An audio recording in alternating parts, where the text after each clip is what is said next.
So hey everyone, welcome to my YouTube channel. My name is Lakhwinder Singh. तो आज की इस वीडियो में आपको 7 ऐसी टिप्स दूंगा जिसके थ्रू आप अपनी फर्स्ट अपवर्क पे जॉब विन करने में आपको बहुत ज़्यादा आसानी हो जाएगी। आप इजीली अपनी फर्स्ट जॉब विन कर सकेंगे। अगर आप सातों की सात आप टिप्स अपने ऊपर अप्लाई करते हैं तो आप डेफिनेटली आपको अपनी फर्स्ट जॉब मिलने में कोई रोक नहीं सकता। जी हाँ, अगर आप पूरी वीडियो एंड तक देखेंगे तो आपको बहुत ज़्यादा आसानी हो जाएगी फर्स्ट जॉब विन करने में। तो चलते हैं, बिना वक्त गवाए वीडियो को स्टार्ट करते हैं। तो सबसे पहले आप क्या करना है, जैसे आप नए अपवर्क पे फ्रीलांसर हो, आप अपनी नई प्रोफाइल बनाते हो। लेट सपोज आप एक ग्राफिक डिज़ाइनर हो, तो आपने क्या करना है, सबसे पहले वहाँ पे जो अपवर्क पे ऑलरेडी ग्राफिक डिज़ाइनर्स काम कर रहे हैं उनकी प्रोफाइल चेक करनी है। उन्होंने किस तरह अपने प्रोफाइल में टाइटल, डिस्क्रिप्शन और उन्होंने अपनी किस तरह से पोर्टफोलियो, अपनी प्रोफाइल इमेज, टैग्स वगैरह किस तरह से अपनी प्रोफाइल में अच्छी तरह ऑप्टिमाइज़ करके लिखे हुए हैं। तो आपने उनसे एक आइडिया लेके अपना अलग से डिस्क्रिप्शन, टाइटल वगैरह सब कुछ अपने आप से बना के तो आपने अपनी प्रोफाइल में वही सब ऐड करना है, जिससे क्या होगा, अपवर्क आपकी प्रोफाइल को ऊपर, जब भी कोई क्लाइंट सर्च करेगा ग्राफिक डिज़ाइनर, तो अपवर्क आपकी प्रोफाइल को ऊपर हाई रैंक करेगा। तो इससे क्या होता है, आपको काफ़ी ज़्यादा इन्विटेशन आने के जॉब पे आपके चांसेस बढ़ जाते हैं और आपको जॉब्स मिलने के चांसेस बढ़ जाते हैं। इससे आपको सबसे पहले आपने काम यही करना है।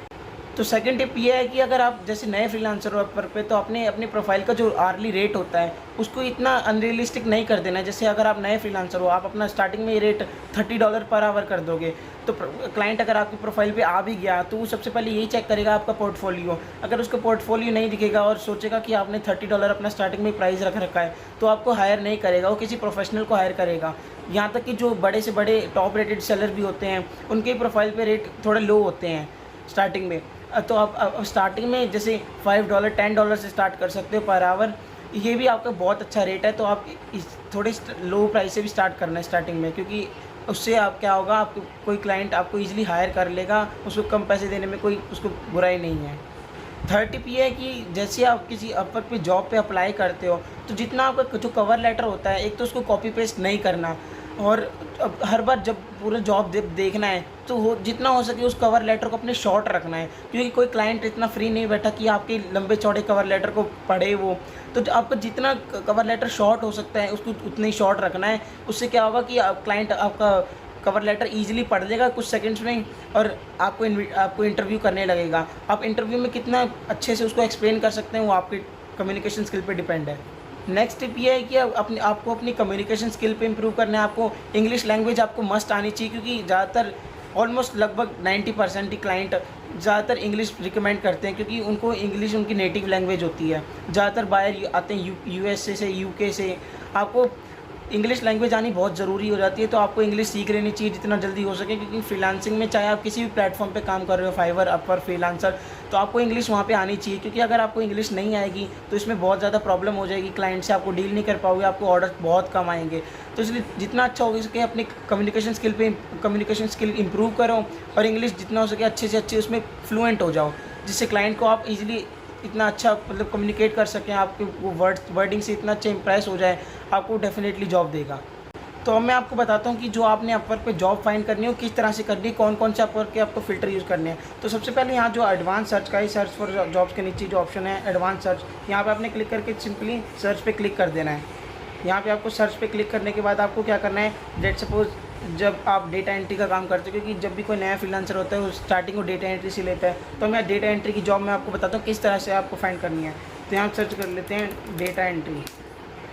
तो यहाँ डेटा एंट्री सर्च करने के बाद आपको क्या करना है, यहाँ जो अपवर्क का फ़िल्टर वाला सेक्शन है इसको आपने अच्छी तरह यूज़ करना है।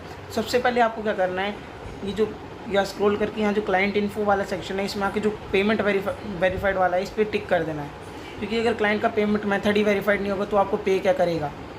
और उसके बाद जो ये नंबर वो प्रपोजल वाला सेक्शन है, यहाँ पे आके आपने <5 वाले पे टिक कर देना है, क्योंकि इससे आपको क्या होगा कि आपको वही जॉब शो करेगा पर जिस पे <5 प्रपोजल है, मतलब 5 से कम लोगों ने अप्लाई कर रखा है। आप उससे अगर आप उस जॉब पे अप्लाई करेंगे तो आपको आपके चांसेस हैं रैंक करने के ऊपर, और क्लाइंट आपका प्रपोजल क्या पता देख भी ले। और जो नेक्स्ट टिप है वो मैं यही कहना चाहूँगा कि आप जब भी किसी जॉब पे अप्लाई करें उस जॉब का सबसे पहले पूरा डिस्क्रिप्शन रीड करें। मैं आपको दिखाता हूँ, जैसे लेट सपोज ये एक जॉब है, ये 14 मिनट पहले पोस्ट करी है। हम यहाँ एक बार सर्च इस पर क्लिक करके देख लेते हैं। सबसे पहले आपको क्या करना है, इस जॉब का पूरा डिस्क्रिप्शन अच्छे से रीड करना है, क्योंकि कई क्लाइंट होते हैं वो सबसे पहले ये देखते हैं कि किसी फ्रीलांसर ने पूरा हमारा डिस्क्रिप्शन रीड करा है, जॉब डिस्क्रिप्शन या नहीं। वो बीच में ऐसा वर्ड लिख देते हैं और वो लिख देते हैं कि सबसे पहले यही वर्ड लिखना अपने प्रपोज़ल में, जिससे हमें पता लग जाए कि आपने हमारा प्रपोज़ल रीड करा है कि नहीं। तो इसलिए आपको सबसे पहले पूरा प्रपोज़ल रीड कर लेना है और अच्छे से जॉब को समझ लेना है कि वो क्या बताना चाह रहा है, उसको क्या काम करवाना है आपसे। तो जॉब को समझने के बाद आपने क्या करना है, जो भी क्लाइंट का मेन उसका मतलब उसका पेन पॉइंट है, जैसे तो आपने क्या करना है, जैसे ही क्लाइंट ने बुलेट पॉइंट लिख रखे हैं कुछ 4-5, तो आपने क्या करना है, बुलेट पॉइंट को अच्छी तरह पढ़ के, जैसे इसने लिख रखा है develop a plan and process for validating every profile, तो आपने ऐसे बुलेट पॉइंट को उठा के उसके अपने कवर लेटर में लिख देना है, ताकि क्लाइंट को ये लगे कि इसने मेरी पूरी जॉब डिस्क्रिप्शन पढ़ी है, और आपको फटाफट अप्लाई कर देना है। और जो लास्ट टिप है यही कि जैसी कोई नई जॉब आती है, जैसे उसको जॉब को पोस्ट किए 2 से 3 मिनट हुए हैं, 4 से 5 मिनट हुए हैं, आप उस पर फटाफट अप्लाई करें, क्योंकि ये डेटा एंट्री एक ऐसी फील्ड है या कोई भी फील्ड है जिसमें फ्रीलांसर होते हैं कुछ ही मिनट्स में, जैसे 5 से 7 मिनट्स में उसमें कम से कम 20+ प्रपोजल आ जाते हैं। तो आपकी प्रोफाइल इससे रैंक नहीं कर पाती, मुश्किल से कर पाती, क्योंकि उस आपसे अच्छी अच्छी कई प्रोफाइल होती हैं, वो जो हाई रैंक कर जाती है उनको ऑर्डर मिल जाता है। तो इसलिए जितना जल्दी हो सके अप्लाई करें, क्योंकि उस वक्त क्लाइंट ऑनलाइन रहता है और आपके प्रपोजल वो देखेगा जल्दी और आपको इंटरव्यू भी करेगा। इंटरव्यू के अंदर आपको उसके अच्छी तरह कम्युनिकेट करना है, उसको सब कुछ डिटेल बाय डिटेल बताना है कि मैं आपके लिए ये कर सकता हूँ, ये कर सकता हूँ, जो भी आपकी स्किल है उसको आपको सब कुछ एक्सप्लेन करना है। तो बस यही थी आज की वीडियो, मिलता हूँ नेक्स्ट वीडियो में, तब तक के लिए बाय।